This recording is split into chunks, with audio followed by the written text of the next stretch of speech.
Alright, so I was trying to figure out how to get the hard drive out of here. It was stuck. Right now you can see it's easy. But basically, after removing these two screws, because it's been tight and sitting so long, it wasn't coming out. So what I did was I got a T9 or Torx 9. You can also use a T8. Whatever fits in that screw hole really well. And then you can use that to kind of help pull it. So that's what I did, was I used that to help pull this. And now it came loose, okay? So hopefully this video helps you guys. It is a quick, simple thing, but otherwise this thing was stuck in there really good. Let's go ahead and actually pull the drive out and see if there's something there that was making it stuck. So there's not really anything in there that would cause it to be stuck, so I don't know why. Oh, maybe that black foam.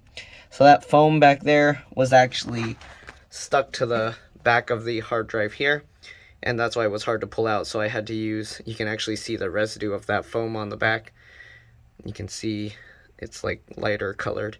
But anyways, that's why it was hard to pull out. Hopefully this video helped. Thanks for watching, and I'll see you all in the next one. Bye.